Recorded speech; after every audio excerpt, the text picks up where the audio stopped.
Boom, we are live. Ladies and gentlemen, boys and girls, welcome to the Nolan Hawkeye Anthony YouTube channel. And I thank all of you for being here, wherever you may be, and of course, however you may be listening. First and foremost, I am recording this on Christmas. All the festivities are done. I should have recorded it actually Monday, as I said in a previous video I would, but I actually almost forgot. It popped in my mind yesterday. I'm like, oh shoot, I got to do the game preview for Iowa versus Missouri. It just goes to show how much the bowl games have diminished in the minds of college football fans. Now, who knows? That could just be a me thing, but I think that this is a fairly common thought or lack thereof for the current system. So, anyways, I digress. Merry Christmas. Hope you guys are having a fantastic day. Let's talk about Iowa versus Missouri. This is going to, in the Music City Bowl, this is going to be the official game preview. I should have another video dropped soon updating the transfer portal or lack thereof in Iowa's case, really. Maybe I can do that today. But before we get into any of that, or after this video, I want to ask you guys to consider hitting that subscribe button. Just tap it. Just tap, tap, tap-a-roo. Like, comment. You guys know the drill. We're inching our way to 2,000 subscribers. Thank you guys for your support. The videos recently have done very well. So I thank you guys for that. And without further ado, let's get into this. So before we get into any of like the official stuff, my analysis at the end, bowl games, if you're not aware, are no longer a situation where you have, by and large, 99.99999% of your best roster for this particular season available. Nowadays, either via the transfer portal or the NFL draft, guys have decided to opt out. And so I wanted to take, because last year that did not dawn on me. And when I did the game preview, there were some players that I highlighted that weren't even available for Tennessee. And of course, it's worth noting, Iowa did, of course, get shellacked last year in their game against Tennessee in the, what bowl was that? Citrus Bowl, maybe, I believe it was. So hopefully they can have some success. I think that this, before I read this article from a Missouri website, because I'm not super familiar with Missouri, but I do hope that Iowa can get some of these younger guys some much needed snaps. I almost forgot what I was going to say. For Iowa, I believe some of the opt-outs are Jamari Harris, for one, for sure, cornerback. That I don't think, obviously, they would prefer to have Jamari Harris, and I would too.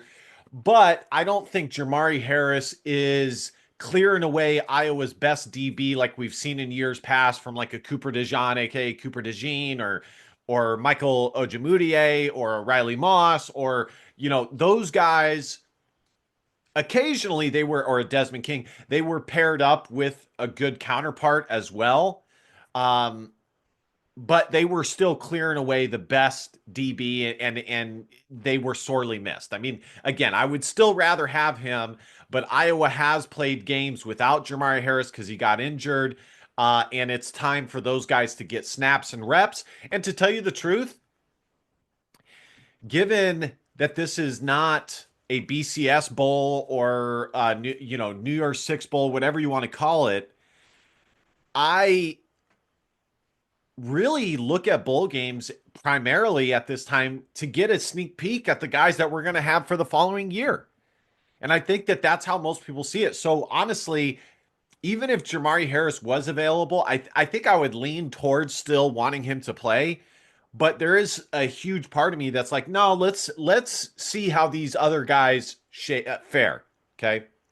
I don't think Caleb Johnson will be available. We did hear that Logan Jones will be returning. That's huge news. Ethan Harkett will be returning. And then, of course, Iowa, it looks like he was on the two deeps. We'll have Nick Jackson and Jay Higgins. I don't really see the harm in playing a bowl game personally. You can still train for your NFL draft preparation during bowl prep if you were so inclined. But I think apparently a lot of guys just want it to be the sole focus, which whatever. But you still have a lot of time after bowl prep to prepare for the NFL draft. And furthermore, if it's a game where you're playing another Power Four opponent and they actually have some talent at the opposite position that you'll be going up against, it's another good game to put solid film and tape out there, honestly. So, but anyways, I digress. Let's read this. Just over a week, however, three players have opted out for the bowl game. Nearly a dozen have entered the transfer portal, and a handful will be dealing with injury. The Tigers will be without two of their best offensive players in wide receiver Luther Burden. I think he was a former five-star. And right tackle, I only know that because I do think Iowa offered him. I think he's from the state of Missouri. And right tackle Armand Mambo, who both declared for the NFL draft. Additionally, tight end Brett Norfleet will miss the game as he recovers from surgery he received shortly after the end of the season. The sophomore tight end had been dealing with a shoulder injury for a majority of the regular season. Additionally, on offense, wide receiver Mekhi Miller, quarterback Aiden Glover, running back Keywan Lacey, and wide receiver Courtney Crutchfield all have entered the transfer portal. Lacey has already committed to Ole Miss. The absences for Missouri, specifically at right tackle and wide receiver, provide a key opportunity for the Missouri coaching staff to take an early look at two positions that should be full of competition this offseason. At wide receiver, sophomores Daniel Blood, what's up, Blood? Marquise Johnson and Joshua Manning, who Iowa did offer as well, Joshua Manning, along with freshman James Madison, could all see some increased opportunity. At right tackle, junior Javan Richardson, a JUCO transfer, could get the starting nod. He competed with Marcus Bryant for the starting left tackle job during fall camp. So that's essentially it, guys. Also along the offensive line, starting center Connor Tolleson suffered a season-ending knee injury in Missouri's game against Oklahoma. Expect Drake Heismeyer to fill in for Tolleson as he did in the final quarter of the regular season. I'll forget most of this, but I did. Any Missouri fan that comes across this video and Iowa fans that are so inclined to remember, I just wanted to detail that. And then, of course, I was just reminded of this. Aaron Graves has returned. I thought there was a good chance that he would declare for the NFL draft. He's got an NFL physique, stature, athleticism. He's an NFL D tackle. You know, Iowa is correct in saying that when it comes to the offseason and the transfer portal, overall, much like it is in the NFL, it's about talent acquisition. And part of it is keeping and retaining the talent that you already have on the roster. Now, within reason, because I do think there's something to be said about leaving opening for some of the emerging talent, especially if they have a higher ceiling to have opportunities. But I digress. And I'm not saying that with regards to Aaron Graves. I'm more saying that just hypothetically speaking. We're less than a week away. This is courtesy 247 Sports from the Music City Bowl between Iowa and Missouri, which is set to take place on December 30th at Nissan Stadium in Nashville, 10. The Hawkeyes come into the matchup 8-4, while Missouri is 9-3. Iowa okay, whatever. The Hawkeyes have qualified for a bowl game in 12 straight seasons. tied for the seventh longest streak in the FBS. Iowa is one of 5 teams in FBS to have won at least 8 games in each of the last 9 completed seasons. Alabama, Georgia, Clemson, and Ohio State are the others. The Hawkeyes have won 9+ games 10 times under head coach Kirk Ferentz. Iowa really has had a solid record the last 5 to 7 years. To get to know more about Missouri, we spoke with whatever from Missouri whatever website. How would you sum up this season for Missouri? Would it be considered a success or a failure for the fan base? The opportunity to win 10 games for the second season in a row still in play. Um, who is their head coach? I wouldn't call it a failure because 9 win seasons aren't guaranteed around here. This is only the ninth 9 win season in program history. The Tigers have only had consecutive 10 win seasons 2 other times. So a win here would make it 3 times they've had consecutive 10 win seasons. Was there disappointment in being eliminated from college football playoff contention in week 12 after losing to South Carolina? Yes. And I use past tense there because the fan base has largely moved on to 2025 and is focused on the portal moves Mizzou has made to get back to where it wants to be. There was so much hype after MU won the Cotton Bowl and finished 11-2. And when you consider MU's 2020, there is a bit of missed opportunity, but that is probably as far as it goes. The trajectory of the program is still on the up and up. What is the story of Missouri's offense? What does the quarterback situation look like? And who are the names to know at wide receiver for Missouri with Luther Burden opting out? Missouri's offensive stats were down across the board in 2025 compared to where it was in 2024. The offense never really found its rhythm until the Week 12 game against South Carolina. But the problem was that MU couldn't afford any more losses. It lost that one 34-30, and the college football playoff hopes died, as I said earlier. Wide receiver Theo Weiss will be playing his final game in the bowl game. He's been the WR2 for the last 2 seasons. He's coming off the best season of his career with the team high 809 yards and 3 touchdowns on 55 receptions. His report with quarterback Brady Cook is strong and sometimes looks stronger than with Burden. Joshua Manning is another wide receiver who will start. He started the last 4 games because Mookie, I did it all for the Mookie. Cooper, the original wide receiver 3, suffered an undisclosed season-ending injury in Week 8. Manning is a player that they like, and this will be his first time likely being a volume target. Yeah, Iowa was in on him hard.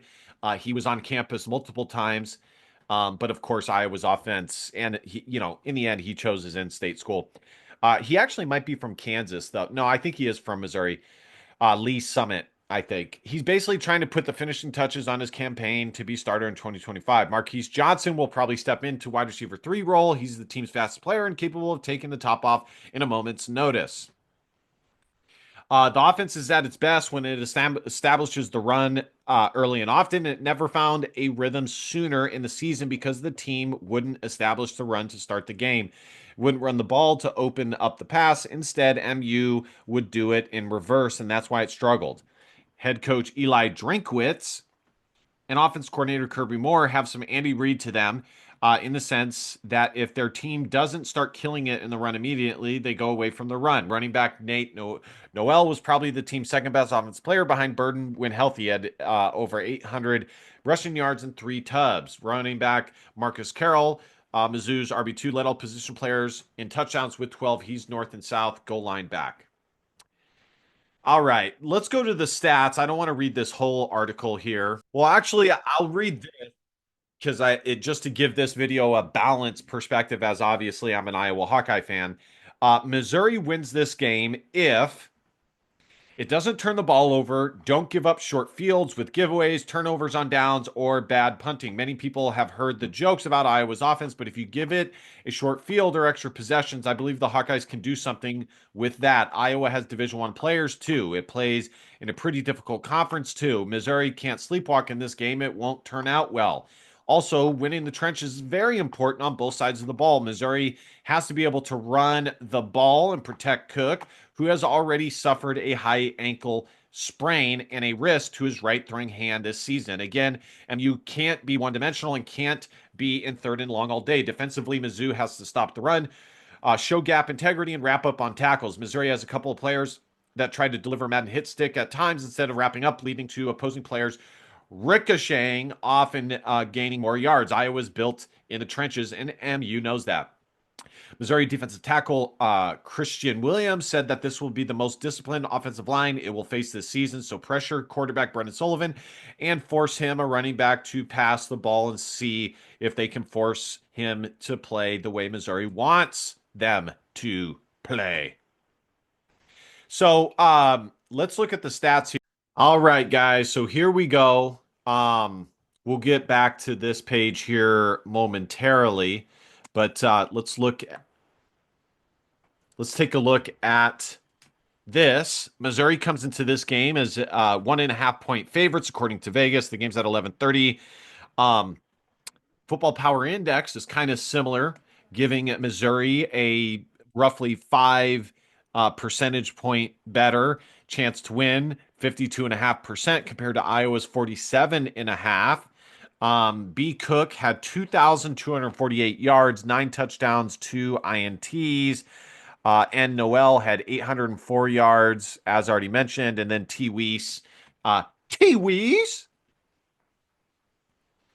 had 809 yards received. Gill, 382 yards. And here are both teams' last 5 games. Iowa went 4-1 in the last 5. Missouri went 3-2, losing to Alabama and South Carolina. All right, let's look at the team stats here. And of course, Iowa finished 1, 2, 3, 4, 5th or 6th, excuse me. Same conference record as Illinois, but one less victory overall. 8-4. Illinois was 9-3. All right, this is scoring offense. Missouri checks in at 62. They're averaging 62nd, averaging 27.1 points per game. Iowa is a few notches behind, 64th, which is a marked improvement from last year. And they are averaging 26.9 points per game. Unfortunately, with their game against Nebraska, they kind of took a step back in the points category as they only were able to muster up 13. On NCAA's website, but for whatever reason, they've already turned it to 2025 and they're only counting one game. I don't understand it. They don't have all the games on there for this past season. Maybe they're only counting the games that they've had. Let's look at total offense here. Yards per game. Iowa is pretty far back. I just want to see where Missouri's at. Missouri and Iowa is 119, averaging 316.9. Still an improvement from last year. Where Iowa did well and where they did poorly in my season assessment for this past season. All right, this is total defense here. 25 yards a game. Wow, Minnesota finished 8th. That's not bad. Nebraska 14th. But of course, for Missouri fans that are not aware, Iowa does have a bend don't break defense. So yards are not always indicative of the team's success per se.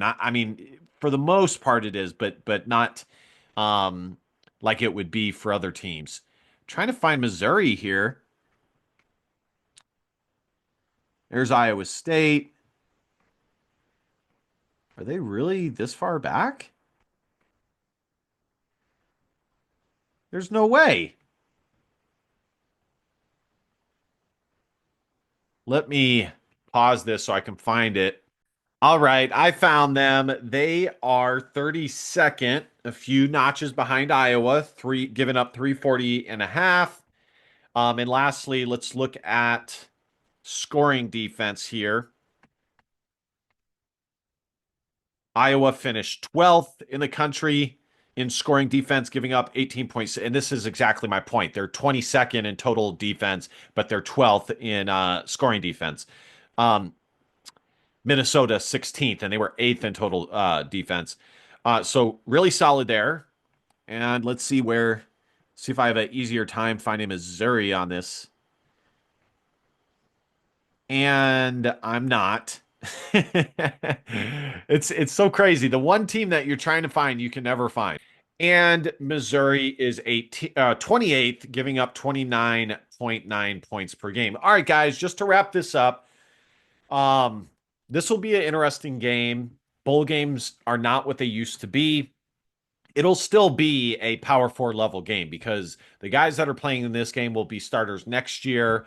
Not necessarily completely indicative of what they will be next year with a full offseason of development. But these are still Division One players. These are still Division One athletes. It's going to be a good game. For Iowa, I think what is important to note is that Brendan Sullivan is playing, Nick Jackson is playing, Logan Jones is playing, Jay Higgins is playing, Ethan Herkett is playing, and these were all key contributors for the Iowa Hawkeyes. Only two of those guys will not be returning next year, which is Nick Jackson and Jay Higgins. For Iowa, I think the biggest question is what does Brendan Sullivan look like? Uh, a month and a half removed from his start in which he was pulled. I believe that game was against UCLA, if I'm not mistaken.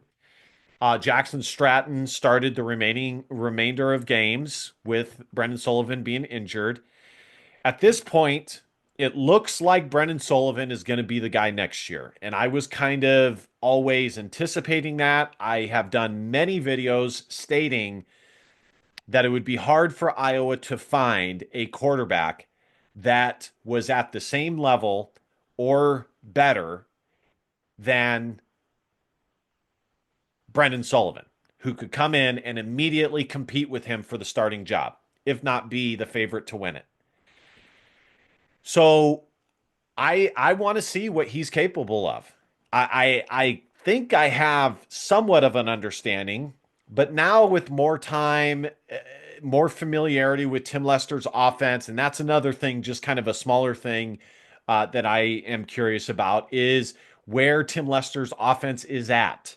I think there needs to be some improvement, some differences, especially in the passing game with the time that they have had to devote to implementing it. Tim Lester has repeatedly said that the passing game in his scheme has not been fully incorporated yet. That's something that takes more time than the run game.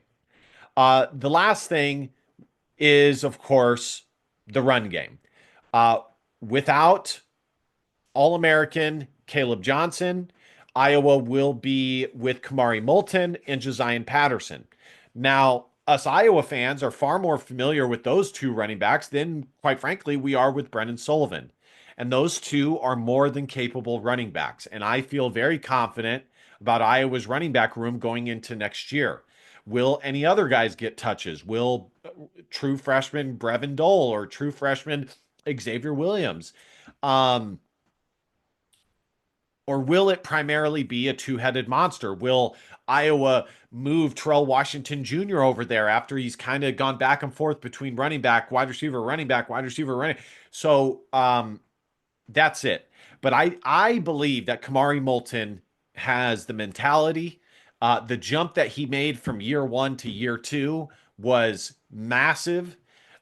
He was an extremely under recruited running back. Um, I think he's ready to be Iowa's lead back. So that is what I will be looking at. For Iowa, and I can't really speak for Missouri because I'm not as familiar with them. For this game, my analysis is coming from an Iowa Hawkeye perspective. Iowa will win this game very similar to what this guy was saying if they can run the football, if they can generate a turnover here or there and be in the plus, definitely not the negative, preferably in the plus as far as turnover differential goes. I think that this is a fairly even matchup between these two teams.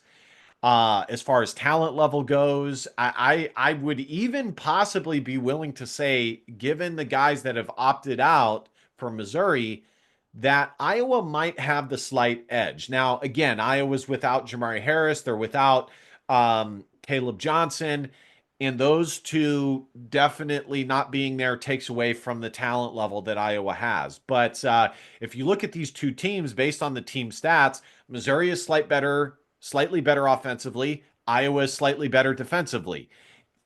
Which team is going to be able to do better on the side of the football that they are not better at? And which team is going to be able to do better and implant their will at the thing that they are better at? I feel confident that Iowa's defense will show up and show out. Uh, Obviously, that has not always been the case against Tennessee. They got worked pretty good, but I feel good about Iowa's chances to have a bounce back game. And a lot of what we saw last year was a grand culmination of Brian Ferentz and what was going on with Brian Ferentz. I don't believe Tim Lester is Brian Ferentz, but it remains to be seen how much influence Kirk Ferentz has as a whole. And that's yet another thing I'll be paying attention to on the offensive coordinator, the offensive play calls, and the overall scheme and tactics for the game. I am going to take Iowa, of course, because I think that this game really is a toss up. Vegas has it as a 1.5 point advantage. I'm going to take Iowa to win this game 25-19. I don't think it'll be super high scoring, but I also don't think it'll be a defensive slugfest, but this is going to be a good game. I will go Iowa 25-19. Let me know what you guys think in the comment section. Be sure to hit that subscribe button, like, comment. You guys know the drill. And last but not least, DBAP, don't be a pussy alone. Facts are feelings because your feelings just don't matter. I love you, Hawk fans. See you guys next time. Go Hawks. Bye-bye.